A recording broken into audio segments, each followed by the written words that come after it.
со Никола Груевски Котел. Тоа е завршена приказна. Почна да се случуваат и судските процеси против неговата банда, бандата на Мијалков и Ставревски, ќе има и одговорност. И полека и нив им стана јасно. Ги гледате деновиве, се прават. Промена на закон за кривична постапка. Разни ситни, јас ги викам, извинете, шибицарски финти, со кои што признаваат, се си признаваат. Она што го направија со Уставниот суд, признаа се дека правило. Нема потреба повеќе ништо да кажат. Самите признаа дека се она што го слушнавме во аргументите на вистината за Македонија, дека се е вистина. Сега тоа треба да се докаже на судска постапка и ќе биде така. Но што нудиме на граѓаните?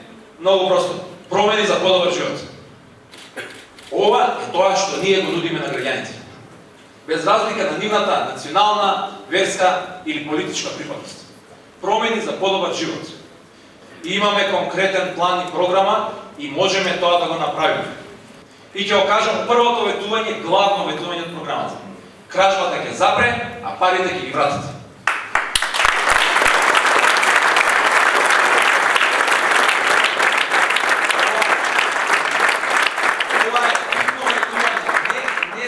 Само за правна одговорност, не само за праведност и правичност. Ќе ви многу пластичен пример. Не од наши извори. Според меѓународни информации и истражувања, во последните 10 години од Македонија се испумпани во офшор компании 5 милиарди евра. 5 милиарди евра. Тоа се 500 милиона евра годишно. Завршувале во нечии приватни джепови. Знаете колку е плата, придонеси, здравствено, се за целата јавна администрација? 450 милиони евра. Тоа се околу, според наши некои бројки, нели, државна тајна колку има вработени во администрација, некои 150.000 луѓе. Значи, секоја година од Македонија се испомпуваат пари, колку да се дае плата на 150.000 луѓе. Никој не вика дека овие луѓе требале да седат во администрација, да не работат и плата да земат. А може да се отворат, ако не 150.000, па минимум 100.000 нови работни места. Тоа е она зашто викаме дека мора да запре кражбата. Затоа викаме дека парите мора да ги вратат. Зошто? За да ги обезбедиме овие промени за подобар живот. Сите сте сведоци изминатите денови на глувци и ставарци во студентските домови. Во 21 век, 2016 година, Република Македонија во срцето на Европа. Сведоци сте, верувам дека видовте и вчера, студентка ја скршила раката, за малку не ја изгубила раката и животот во расипаниот лифт, и тоа внимавајте, во најавениот нов дел во студентскиот дом Гоце Делчев. Ако во новиот дел во наводници, во студентскиот дом Гоце Делчев се случуваат вакви несреќи, можете да замислите што се случува во останатите делови. Во програмата на партијата, централно и клучно место завземаат мерките за млади. Знаеме дека после 10 години со 53% младинска невработеност, односно секој втор млад човек е невработен, а оно еден што е вработен, знаеме каде работи и знаеме колку малку заработува.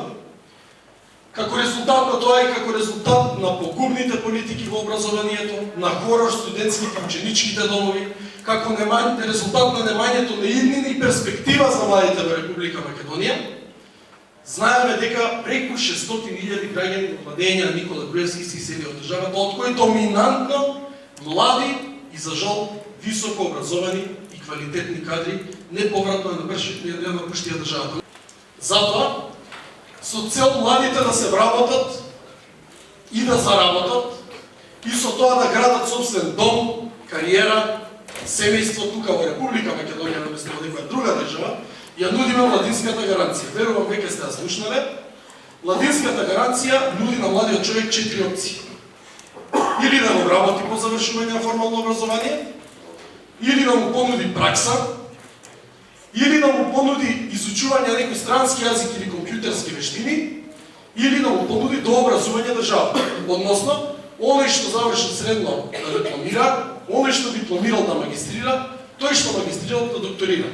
Се со една единствена цел, младиот човек по завршување на формалното образование да не седи дома, бидејќи знаете што подолго седиш дома, тоа е потешко да најдеш било каква работа. Во контекст на вработување на младите, покрај младинска гаранција, овде нудиме во нашата програма и сериозно зголемување на средства за малите и средни предпријатија.